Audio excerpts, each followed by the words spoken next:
Are you tired of stiff and tight hips? In this video, I'm going to walk you through, start to finish, exactly how to improve your mobility. Let's get to it. What's up? This is Dr. Nick, and in this video, we're going to go over exactly how to improve your hip flexibility. This is going to be focused on the hip flexors, quad region, but the concept here can apply to every single area of the body. It's going to be 3 major steps. Let's get to it. First up is pails and rails for the hip flexor quad region. So you're gonna be hanging out on a stretch in this position. To understand the pails contraction, it's when you push your leg down. So I'm thinking about kicking my leg down and I'm building pressure up into that and I'm holding that for an isometric contraction for a period of time. The rails contraction is bringing my heel towards my butt and I'm trying to contract all of this tissue, all of the hamstring muscles on the rails contraction. So it's gonna be a stretch, pails contraction down, rails contraction up. So an example, I'll be hanging out on a stretch here. So I'm up nice and tall, I squeeze my glutes, I squeeze my abs, and I shift forward until I feel a nice stretch into my hip flexors and quad region. You'd be holding this stretch for a period of time. In this example, let's say it's 30 seconds. After 30 seconds, I'm then pushing my leg down, which I'm doing right now, and I'm trying to put a hole through the ground. And I'm building up to my safest, greatest effort. Once I find that, I'm gonna hold that for 10 seconds in this example. 10 seconds, 9 seconds, and I'm feeling all of my quad working as I'm pushing down. 3, 2, and then the rails contraction. I'm gonna lean forward a little bit and try to get my heel towards my butt. And I'm thinking mind-body connection of really squeezing the hamstrings, trying to get my heel closer to my butt. I'm almost cramping and I'm holding that.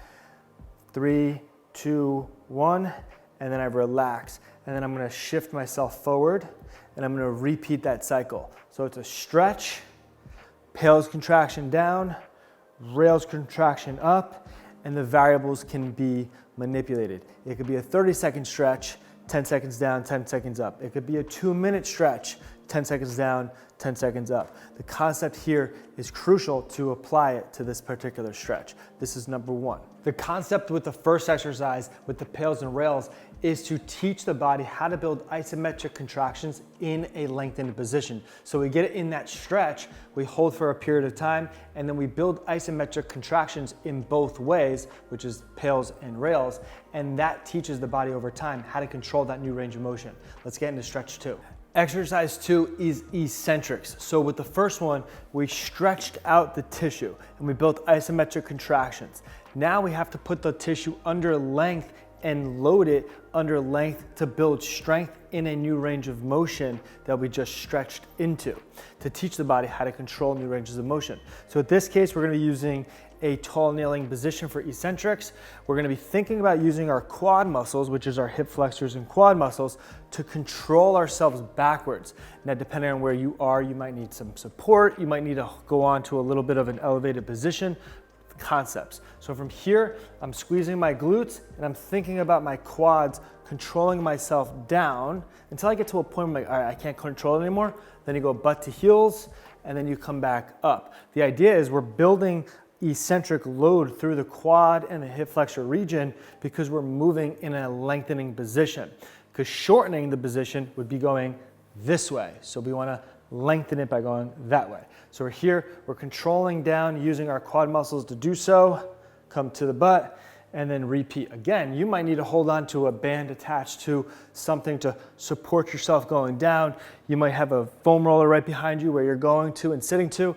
It's the idea that we're moving through here. So again, squeezing our glutes, using our quad muscles and our hip flexors to rock all the way down, and then repeat. Really feeling our quads burning to control ourselves down into the motion. So mind-body connection of using these muscles to do the job throughout this exercise. Hey, real quick, if you're liking this content, I would really appreciate it if you hit that subscribe button. It really helps out with my channel and I really do appreciate it.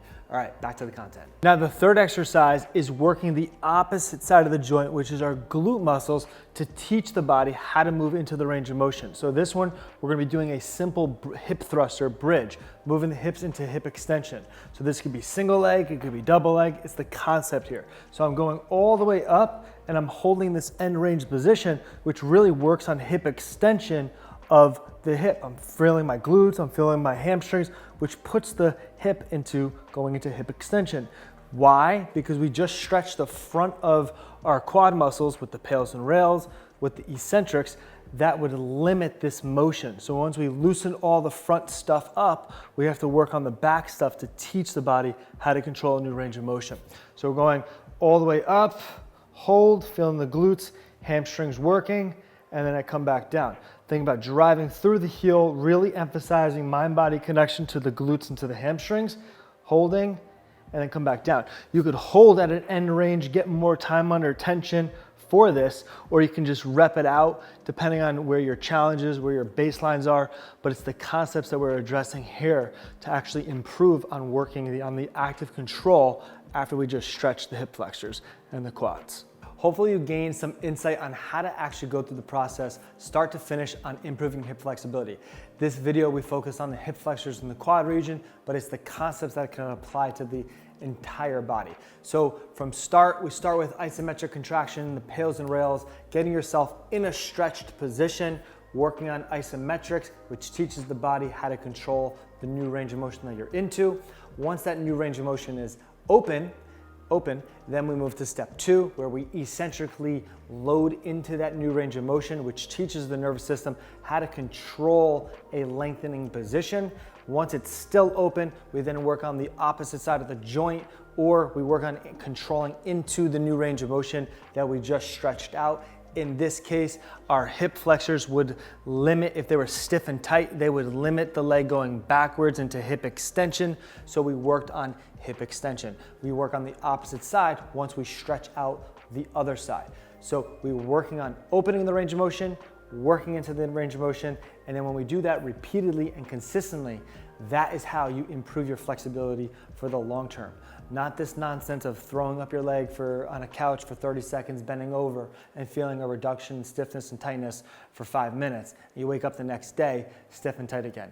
It's these concepts that you could apply to the whole body that will give you long-term flexibility changes. Now, are these the only 3 exercises that you could be doing for the hip flexor region? Absolutely not. Are these my all-time favorite go-to ones? Not necessarily. I do a lot of variations depending on who's actually needs it, who's in front of me, different factors that they're going through. It is all dependent on an individual by individual basis.